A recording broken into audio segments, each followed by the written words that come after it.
Hello student, I am V.S. Dwivedi. Welcome to my YouTube channel CBSE पाठशाला.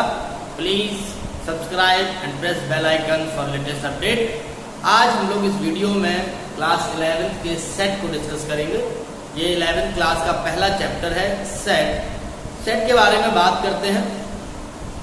Set क्या है? हम लोग जनरल लाइफ में भी सेट को जनरली करते ही रहते हैं. घर पे हम लोग चीज़ों को कलेक्ट करते हैं, ग्रुप करते हैं, एक साथ करते हैं. कभी कभी हमारी मम्मी बोल देती है हमसे, जाओ उन सब चीज़ों को उठा के ले आओ और उनको वहाँ पे रख दो. तो ये सब हम लोग जो काम करते हैं बेसिकली वो डेली बेस में, वो डायरेक्टली एक मैथमेटिकल सेट नहीं है, बट क्या कर रहे हैं हम लोग, ग्रुप कर रहे हैं, तो सेट बना रहे हैं. तो बेसिकली एक तरह से अगर देखा जाए तो वो भी इनडायरेक्टली हमारे बिहेवियर में अगर देखा जाए तो वो भी क्या होगा, एक सेट होगा. लेकिन मैथमेटिकली अगर हम किसी सेट की बात करते हैं, मैथमेटिकली सेट का मतलब है it is a well defined collection of object. Well defined term यहाँ पर बहुत इंपॉर्टेंट है. वेल डिफाइंड टर्म का क्या मतलब है?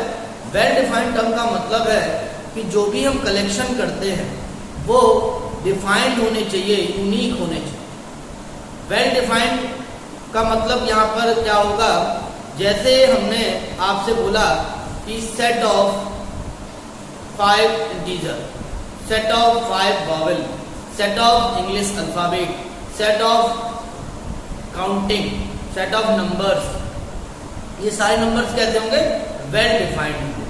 बट कहीं पर अगर ऐसी बात आती है, जैसे अगर मैंने आपसे बोला 5 dangerous disease, 5 dangerous disease, 5 best cricketer, 5 best poet, तो ये वेल डिफाइंड सेट नहीं है. थोड़ा क्लियर करते हैं इस बात को.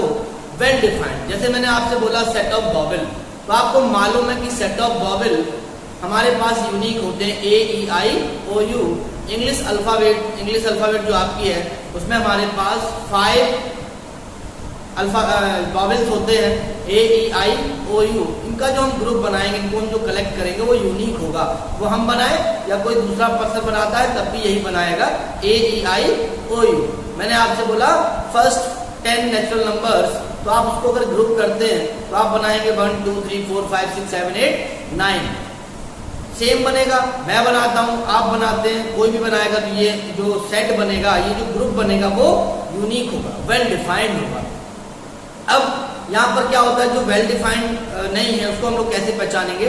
जैसे मैंने आपसे बोला बेस्ट या वर्ल्ड मोस्ट 5 डेंजरस डिसीज, तो अब डेंजरस डिसीज की अगर बात की जाए तो हो सकता है हमारे देश में 5 डेंजरस डिसीज कुछ और हैं, पर अब भाई पाकिस्तान में जाते हैं तो वहाँ की 5 डेंजरस डिसीज आपको कुछ और मिल सकती हैं.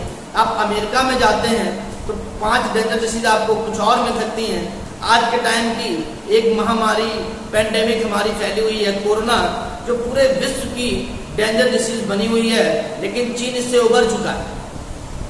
तो इस तरह से अगर देखा जाए तो किसी देश में अगर कोरोना पहुंचा ही नहीं है तो उसके लिए वो डेंजर डिसीज नहीं है.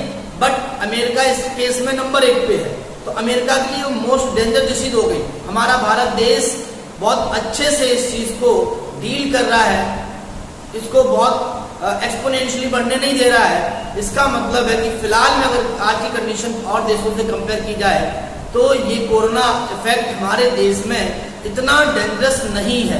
हमारे देश के लोग जागरूक हैं, इसलिए ऐसा नहीं हो रहा है. तो वेल डिफाइंड और नॉट वेल डिफाइंड सेट.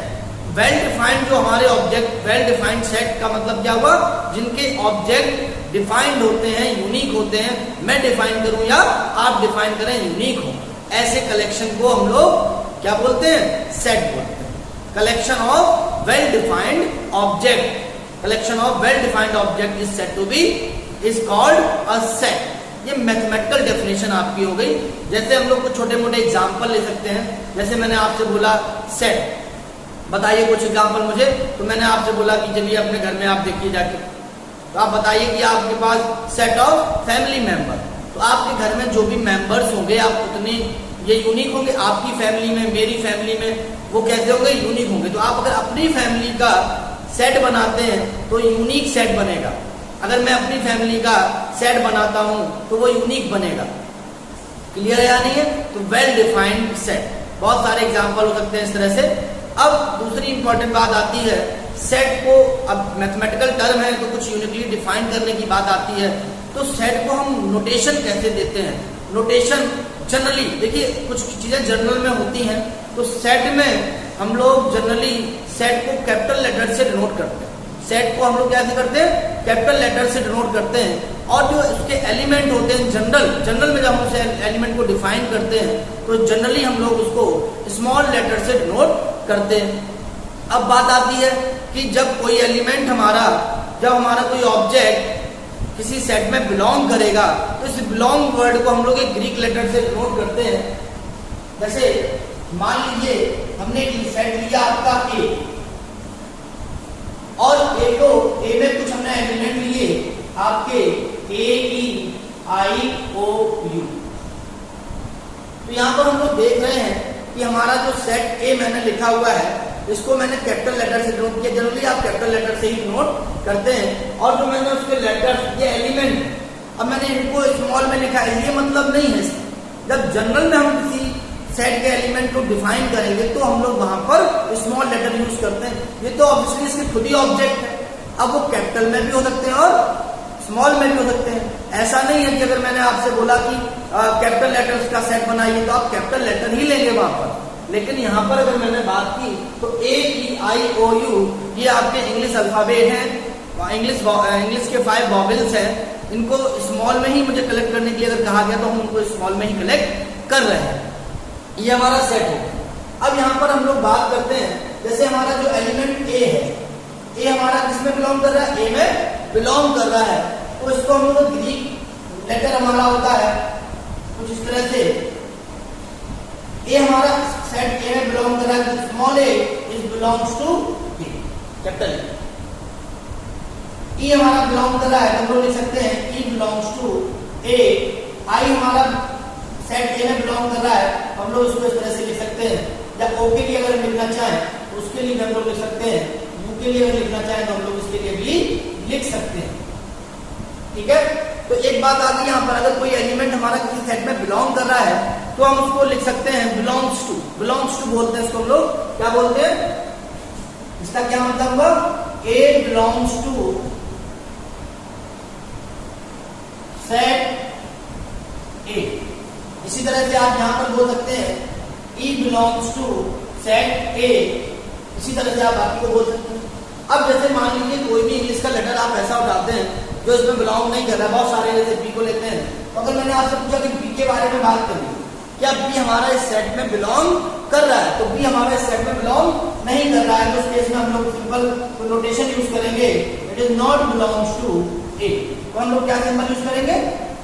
जो आपका ये बिलोंग्स टू का साइन है उसको हम लोग कट कर देते हैं, इसको हम लोग बोलते हैं नॉट बिलोंग्स टू। इसको हम लोग क्या बोलेंगे? बी नॉट बिलोंग्स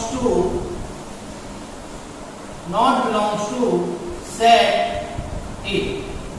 सिंपल सा ध्यान रखिएगा, सेट क्या हो गया?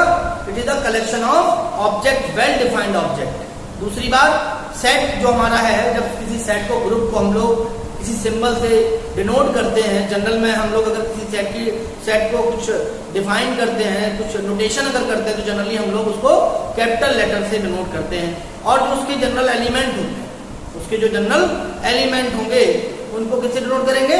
हम लोग जनरली स्मॉल लेटर से डिनोट करते हैं। अब जरा कुछ एक डाउट और हो सकता है आपको, मैंने यहाँ पे एग्जाम्पल कुछ तरह का लिया हुआ है। एक और एग्जाम्पल लेता हूँ, दूसरा मैंने मान लो बी एग्जाम्पल लिया। मैंने इसमें लिया 1, 2, 3, 4, 5। मैंने 5 नेचुरल नंबर्स लिए हुए हैं सेट बी में, 1, 2, 3, 4, 5। तो यहाँ पर मैंने सेट को जो नाम दिया है वो कैपिटल लेटर में यूज किया हुआ है। उसके जो एलिमेंट है वो क्या है? 1, 2, 3, 4, 5 है। तो मैं अगर यहाँ पर बोलूं कि x बिलोंग्स टू b, तो यहाँ पर मैंने क्या है? मैंने x को b का एक एलिमेंट लिया है। मैंने यहाँ पर एक जनरल में एक आर्बिट्ररी कांस्टेंट माना है x। तो जो आर्बिट्ररी कांस्टेंट ये x आपका जनरल में जो यहाँ पर लिया जाएगा, जो क्या इसको डिनोट कर रहा है? ये सेट b के ऑब्जेक्ट को डिनोट कर रहा है। इस केस में x की जो वैल्यू आपकी होगी वो 1 होगी, जो x की वैल्यू आपकी होगी वो 2 होगी, x की वैल्यू आपकी 3 होगी, x की वैल्यू 4 होगी, x की वैल्यू आपकी 5। x बिलोंग्स टू b का मतलब क्या हुआ, अगर यहाँ पर हमारा जो x है, जो मैंने एलिमेंट लिया हुआ है, जो मैंने ऑब्जेक्ट लिया हुआ है सेट b का, अगर ये b में बिलोंग कर रहा है तो x की रिस्पेक्टिव वैल्यूज क्या होंगी, तो वो सेट में बिलोंग करने वाली जो वैल्यूज होंगी 1 2 3 4 5। तो x हमारा यहाँ पर क्या हो गया, एक आर्बिट्री कांस्टेंट हो गया, और इस आर्बिट्री कांस्टेंट की वैल्यूज क्या होंगी, ये वैल्यूज आपकी इस सेट में बिलोंग करने वाले ऑब्जेक्ट की वैल्यूज होंगी, यानी x हमारा 1 होगा, 2 होगा, 3 होगा, 4 होगा और 5 होगा। मतलब अगर मैं इसको चाहूं तो एक तरीके से और लिख सकता हूं, कैसे, मैं अगर ऐसे लिखूं आपको, b is a set of x such that x is a natural number less than equal to 5। ये भी तो तरीका वही होगा। तो अगर मैं यहाँ पर बात करूं, हमारे पास ये भी एक तरीका है जिससे हम अपने सेट को डिफाइन कर सकते हैं। हमारे पास एक ये भी मेथड होगा जिससे हम लोग सेट को डिफाइन कर सकते हैं। आपको इससे भी बात समझ में आ रही है, हमें इससे भी बात समझ में आ रही है। सेट बी हमारा क्या है, साफ साफ लिखा हुआ है, यहाँ पर मैंने सभी एलिमेंट को लिस्ट कर दिया, तो इसको हम लोग पहचान सकते हैं ये सेट बी है और इसके एलिमेंट 1 2 3 4 5 है। यहाँ पर मैंने सेट बी लिया, सेट बी जब हम लोग लेते हैं सेट बी में आपके यहाँ पर मैंने डायरेक्टली एलिमेंट को नोट नहीं किया, मैंने क्या किया, मैंने सेट बी के एक आर्बिट्री कांस्टेंट लिया x और मैंने उसकी प्रॉपर्टी डिनोट कर दी है कि भाई x जो सेट बी में बिलोंग कर रहे हैं उसकी प्रॉपर्टी क्या है, तो वो लिखा हुआ है the natural number less than equal to 5। तो ऑब्वियसली जिनको नेचुरल नंबर के बारे में मालूम है कि नेचुरल नंबर क्या होता है, less than equal to symbol अगर आपको मालूम है तो आप बता सकते हैं कि नेचुरल नंबर यहाँ पर जो सेट बी में एलिमेंट आएंगे वो 1 2 3 4 5 आएंगे। इसका मतलब है कि सेट को हम लोग रिप्रेजेंटेशन की बात आती है तो अलग अलग तरीके से कर सकते हैं। तो बेसिकली जब हम लोग यहाँ पर बात करेंगे तो सेट को हम लोग दो तरीके से रिप्रेजेंट कर सकते हैं। सेट को हम लोग दो तरीके से रिप्रेजेंट करेंगे। पहला तरीका हमारा होता है, यहां पर हम लोग बात करते हैं रिप्रेजेंटेशन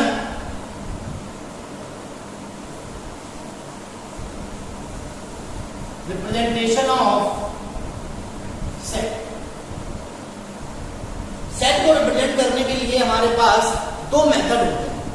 पहला जो आपका मेथड है, जो हम लोगों ने अभी देखा जाए तो यूज कर लिया है, पहला जो आपका मेथड होता है इसको हम लोग बोलते हैं roster form.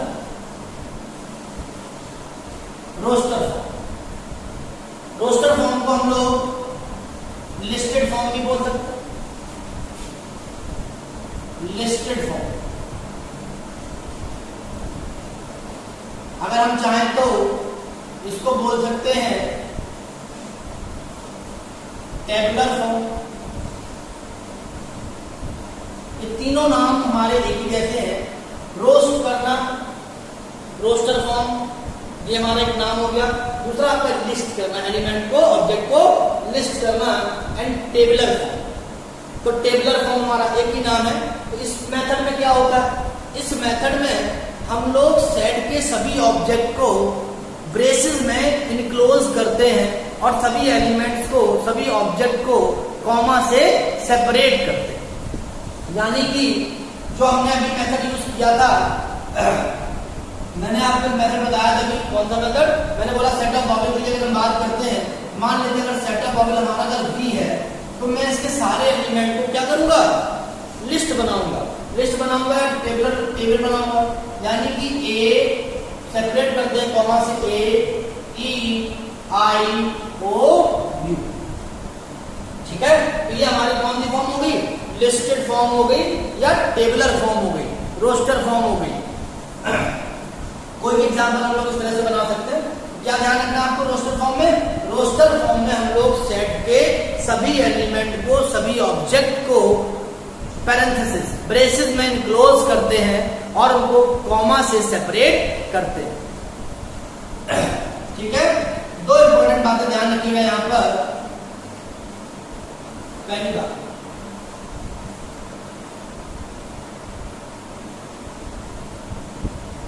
Arrangement of letters, arrangement of object is not important,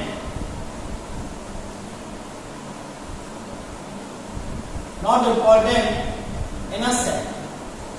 मतलब क्या इस बात का? इस बात का मतलब है कि अगर किसी दूसरे बंदे ने क्या किया है कि डैश एक सेट लिखा है और जो बोला ई है, ये ओ है, आई है, फिर ए लिखा है, फिर यू लिखा है, ए ई आई ओ यू। इसने क्या किया है? इसने कुछ रीअरेंजमेंट लगाया है, एक रीअरेंजमेंट करके एलिमेंट्स को लिख दिया है। तो इसका मतलब है कि एलिमेंट वही है, एलिमेंट सेम है। इसका मतलब ये सेट और ये सेट सेम होगा, इक्वल होगा। अरेंजमेंट यहाँ पर इंपॉर्टेंट नहीं होता है। दूसरी बात क्या है? दूसरी बात आपको ध्यान रखनी है,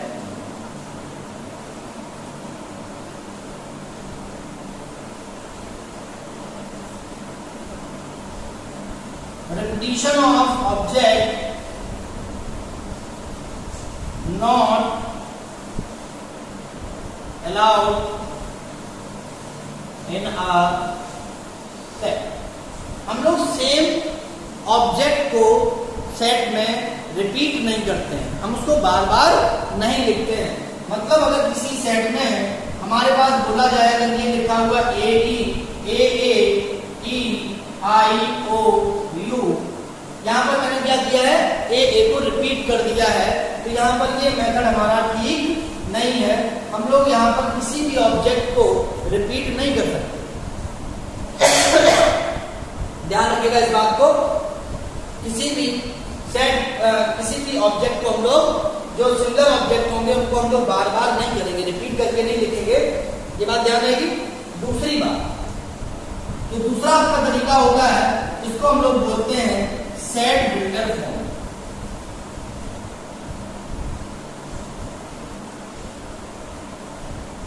set builder form. Set builder form क्या है? सेट बिल्डर फॉर्म हमारी किसी भी सेट को रिप्रेजेंट करने का एक दूसरा तरीका है। इसमें हम लोग क्या करते हैं कि सेट के सभी एलिमेंट के लिए एक आर्बिट्ररी कांस्टेंट लेते हैं और उस आर्बिट्ररी कांस्टेंट की प्रॉपर्टीज को डिफाइन कर देते हैं जो उस सेट के ऑब्जेक्ट होल्ड करते हैं। मतलब इसको डिनोट करने का अगर हम तरीका आपसे बोले, तो अगर आपका कोई भी सेट होगा A, it is a collection of X such that X hold properties. अब यहां पर क्या है? तो पीएक्स मैंने आपसे बोला हुआ है, they are set of properties. एक से ज्यादा भी हो सकती हैं, ऐसा नहीं है। तो जितनी भी एक्स की प्रॉपर्टी है उस सेट को डिफाइन करने के लिए, उस एक्स को डिफाइन करने के लिए जितनी भी प्रॉपर्टीज आपकी हैं, जो हम लोग उस सेट को डिफाइन करने के लिए यूज करेंगे, उन सारी प्रॉपर्टीज को हम लोग यहाँ पर लिख देते हैं। इस मेथड को हम लोग क्या बोलते हैं? Set builder form. जैसे यही हमारा एग्जाम्पल हो गया। यहाँ पर अगर हम लोग बात करें, मैंने अगर सेट लिया आपका B A E I O you, अगर मुझे इसका सेट बिल्डर, इसका अगर मुझे सेट बिल्डर फॉर्म लिखना है तो हम लोग क्या लिख सकते हैं? ध्यान से देखिएगा जरा। हम लोग बी को लिख सकते हैं, हमने एक आर्बिट्ररी कांस्टेंट लिया x. X is a vowel of English alphabet. X आपका क्या है यहाँ पर? X is the English, x the vowel of English alphabet. तो देखिए यहाँ पर ये इसकी क्या है? ये जो एलिमेंट इस सेट में बिलोंग कर रहे हैं, इनकी एक यूनिक प्रॉपर्टी है। वो क्या प्रॉपर्टी है? They are vowel of English alphabet. और भी एग्जाम्पल ले सकते हैं, जरा देखते हैं एग्जाम्पल और हम लोग देखते हैं। जैसे मैंने एक सेट लिखा हुआ है यहाँ पर आपका बी, और मैंने आपसे बोला B is actually n upon n plus 1. B is actually n upon n plus 1 such that, या इस तरह से लिखना चाहें, B is a collection of x, be the collection of x। और x की अब डेफिनेशन हम लोग डिफाइन करते हैं। मान लीजिए आपका जो x है इट इज एक्चुअली n/n+1। अब n यहाँ पर यूज किया गया तो n के बारे में भी मुझे यहाँ पर डिफाइन करना होगा। n क्या है मान लेते चलिए, n तो हमारा है n belongs to natural number and n आपका है वो आपका 1 से लेकर मान लीजिए 5 तक आपके जो नेचुरल नंबर है वहां तक लिए जा रहे हैं। तो अगर यहाँ पर देखिए क्या है, ये आपका सेट बिल्डर फॉर्म है। सेट बिल्डर फॉर्म में बी लिखा हुआ है। अगर हम लोग यहाँ पर बात करें तो आप बताइए जरा मुझे, बी सेट रोस्टर फॉर्म में क्या होगा। तो n की वैल्यू अगर हम 1 लेते हैं तो आपको मिलेगा 1/2, 1/3, 1/4 एंड 1/5। एक एलिमेंट और छूट जाएगा, 1/2, 1/3, 1/4, 1/5, 1/6। तो क्लियर है कि सेट को रिप्रेजेंट करने के दो मेथड्स होते हैं। एक हमारा होता है रोस्टर मेथड और दूसरा आपका होता है सेट बिल्डर मेथड। ठीक है, रोस्टर मेथड हम लोग कब यूज करेंगे, जब हम लोग कुछ छोटे स्मॉल सेट्स को रिप्रेजेंट करना होता है तो जनरली हम लोग रोस्टर मेथड को यूज करते हैं। और जब हमें कुछ बड़े सेट्स को रिप्रेजेंट करना है जिनको एक्चुअल में लिखना थोड़ा सा इम्पॉसिबल होता है या बहुत टाइम टेकिंग होता है, तो ऐसे सेट्स को लिखने के लिए हम लोग सेट बिल्डर फॉर्म का यूज करते हैं। अब एक टर्म हमारा सिंपल सा यूज होता है number of element in a set. तो किसी भी सेट में नंबर ऑफ एलिमेंट क्या होगा, number of object present in a set. तो इसको हम लोग नोट कैसे करते हैं, फॉर अ सेट ए, इसको number of element in a set क्या हो जाएगा, number of object present in a set. If a set A having n element, then we denote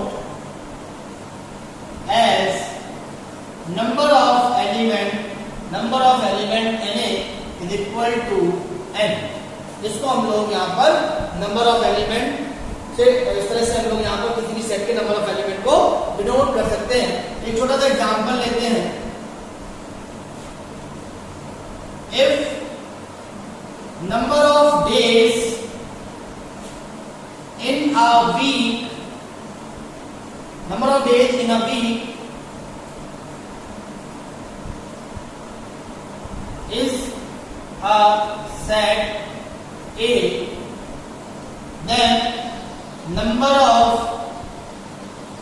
element in set A is Na is equal to 7। Number of days की अगर हम बात करते हैं किसी वीक में, तो हम लोग जानते हैं 7 डेज हमारे हैं। तो number of element, number of object इस ए सेट में क्या हो जाएगा, Na is equal to 7 हो जाएगा। क्लियर है, कोई डाउट हो तो बताइए आप इसमें, नहीं, ठीक है। इसके बाद में सेट में ध्यान रखिएगा, हम लोग बेसिकली कुछ इंपॉर्टेंट सेट है जो हम लोग जनरली उनके सिंबल्स यूज करते हैं। स्टैंडर्ड सिंबल हमारे हैं सेट चैप्टर में, और उनको हम लोग ओवरऑल मैथमेटिक्स में कहीं भी यूज करते रहते हैं। तो बार बार वहां पर हमें लिखना नहीं होता, बार बार उनको डिफाइन नहीं करते हैं। तो कुछ इंपॉर्टेंट सेट्स हमारे हैं जो हम लोग पूरी होल मैथमेटिक्स में कहीं भी यूज करते हैं। तो सबसे पहले हम लोग बात कर लेते हैं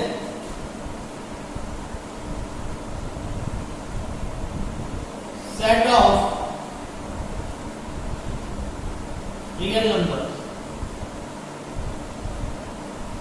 set of real number, set of real number की अगर हम लोग यहाँ पे बात करेंगे तो क्या होगा, it is set of real numbers. तो रियल नंबर्स आपको क्लियर होगा, क्लास 10 में आपने पढ़ा होगा। A number which can represent on a real line. अब एक बड़ी समस्या आती है कि रियल नंबर्स की अगर हम बात करें यहाँ पर, तो रियल नंबर्स को एक्चुअली में हम लोग लिस्टेड फॉर्म में लिख ही नहीं सकते। क्लियर है, तो ये आगे चल के एक मेथड हम लोग पढ़ते हैं इंटरवल फॉर्म, या तो हम उससे लिखते हैं या फिर हम लोग सेट बिल्डर फॉर्म से यहाँ पर लिख सकते हैं। तो ये जो सेट ऑफ रियल नंबर आपका है, इसको हम लोग किसी डिनोट करते हैं, it is denoted by capital R. R हमारा यहाँ पर क्या होता है, आर आपका होता है set of all real number. Set of all real number. यहाँ पर ध्यान रखिएगा, कभी कभी हम लोग यहाँ पर आर प्लस लिखते हैं, आर प्लस आर लिख सकते हैं, set of all positive real number.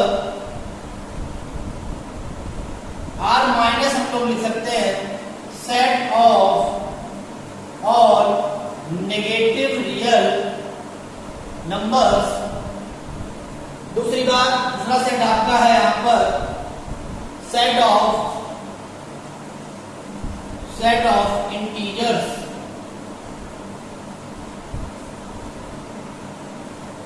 Integers हमारे मैथमेटिक्स में क्या है? तो इंटीजर्स हम लोग जानते हैं क्या होते हैं। मैथमेटिक्स में हमारे पास जो इंटीजर्स हैं ये आपके 0, -1, +1, -2, +2, -3, +3 सो ऑन, ये हमारे क्या है? इंटीजर्स हैं। तो बेसिकली जो हमारा इंटीजर का सेट होता है, it is denoted bye generally Z और I। कभी कभी हम लोग I से भी नोट कर लेते हैं या फिर हम लोग उसको Z से नोट करते हैं। तो Z जो आपका बेसिकली होगा, ये आपका क्या होगा?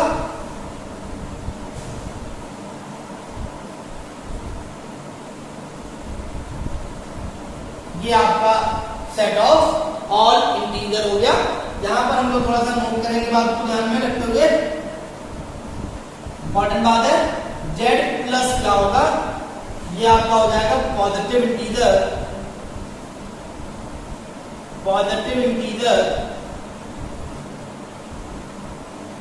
Z माइनस हमारा होगा set of all negative integers.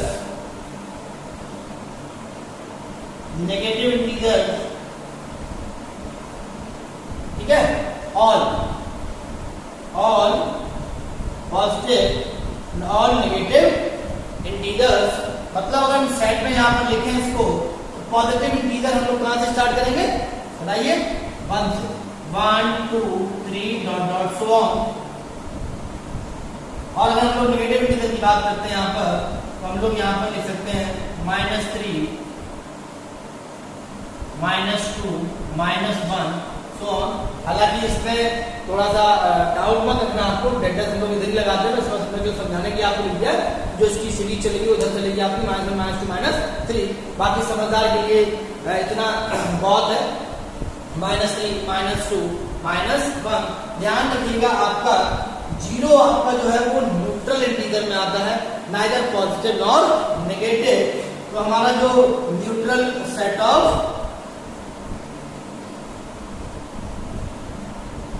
Neutral integer,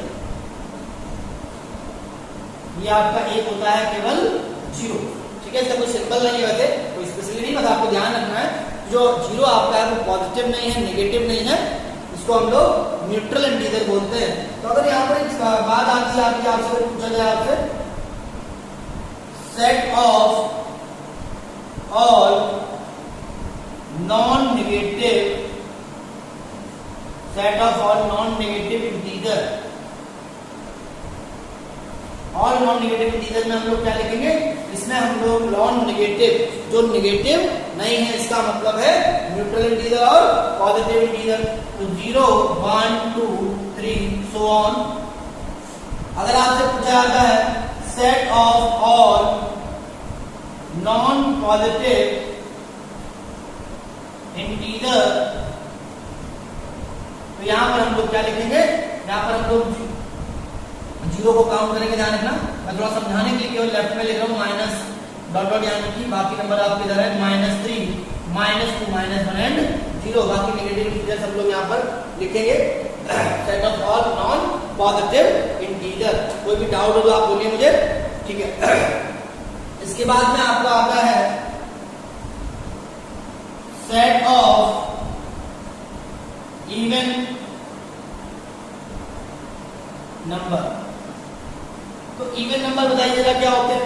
set of even number की अगर हम लोग बात करेंगे यहाँ पर, तो इवन नंबर हम लोग जानते हैं, number divisible by 2, multiple of 2। तो इवन नंबर की अगर हम लोग यहाँ पर बात करते हैं, इसको हम लोग जनरली डिनोट किससे करते हैं? ई से। जनरली हम लोग जो इसको किससे डिनोट करेंगे? ई से डिनोट करेंगे। और वो नंबर हमारे क्या होते हैं बताइए जरा? -6 -4. 0 is also an even integer, even number.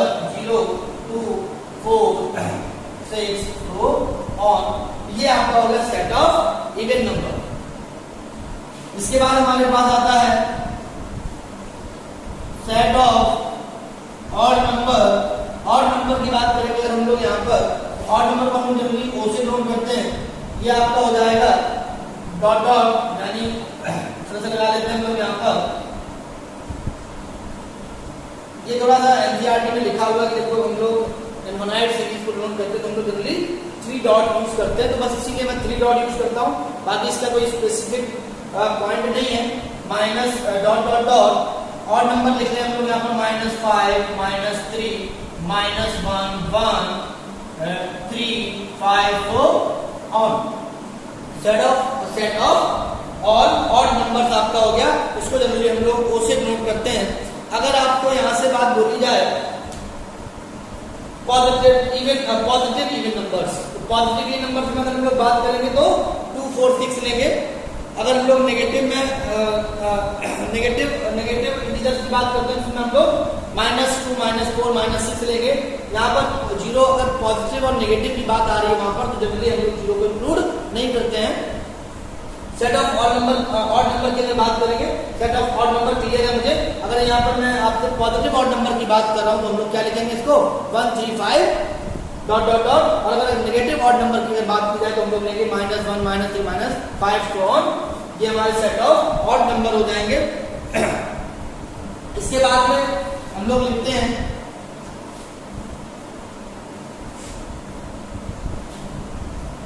इसके बाद हम लोग लेते हैं कुछ और इंपॉर्टेंट नोटेशन है, कुछ स्टैंडर्ड कुछ इंपॉर्टेंट आपके सेट है. एक आपका है set of rational numbers.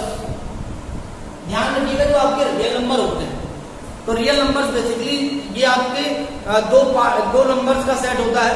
2 type के आपके नंबर्स होते हैं. आपने पहले 10th क्लास में पढ़ा होगा. आपका एक होता है रेशनल नंबर्स और दूसरा आपका होता है इरेशनल नंबर्स. ठीक है, पहला हम लोग सेट पढ़ रहे हैं set of rational numbers. Rational numbers हम लोग जानते हैं क्या होता है. Number in the form of p upon q where q not equal to 0 and p and q both are integer.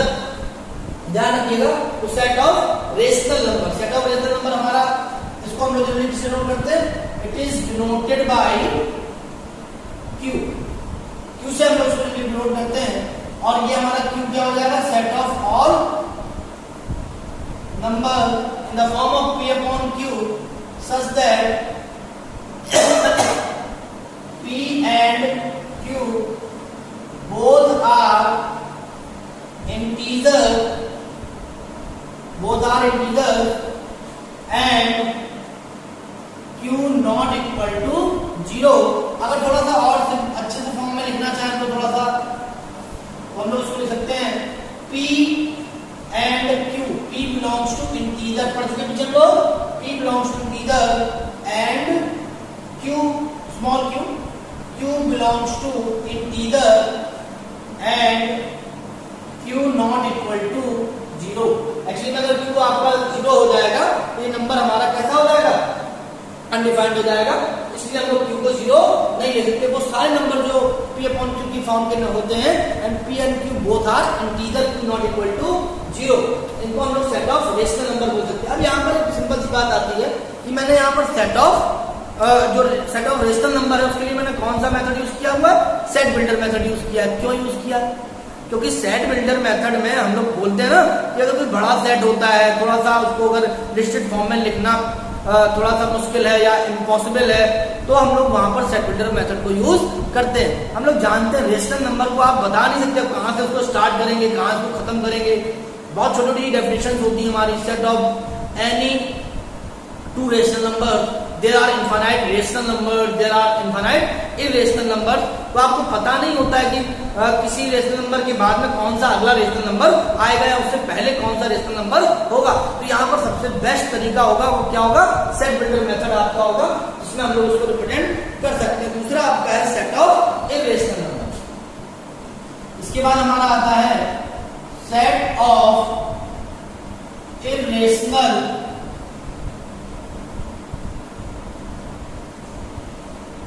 Numbers. तो नंबर्स जो रियल है और जो रेशनल नहीं है, ठीक है, जो नंबर्स रियल है और रेशनल नहीं है, those are irrational numbers. Clear है? यानी कि अगर उसको बोला जाए simple, set of all real numbers which are not in the form of p upon q, where p and q both are integer, q not equal to 0। तो ये हमारा क्या होता है? सेट ऑफ, और इसको डिनोट किससे करते हैं? पहले ये लिख लेते हैं हम लोग। इसको हम लोग जनरली डिनोट करते हैं, denoted by q, c। Complement थोड़ा सा आगे पढ़ लेंगे इसको। q c से हम लोग इसको जनरली डिनोट करते हैं, ध्यान रखिएगा। कहीं कहीं आपको कुछ बुक आपको मिल जाएंगे, यहाँ पर हम लोग इसको t से डिनोट करते हैं, तो t से भी इसको हम लोग डिनोट कर सकते हैं। तो इरेशनल नंबर हमारा क्या हो जाएगा? अगर इरेशनल नंबर की हम लोग बात करें यहाँ पर, ये क्या हो जाएगा? Set of all real number which are not rational, ठीक है, ये हमारा हो गया। अगर इसको हम लोग लिखें, इसकी अगर सेपरेटर फॉर्म में इसको भले लिख लें हम लोग यहाँ पर, ठीक है, सेट ऑफ ऑल इंटीजर। तो इसको अगर लिखना चाहें हम लोग, आप लिख सकते हैं यहाँ पर q c या t लिख सकते हैं इसको हम लोग, x such that x is not in the form of p upon q, where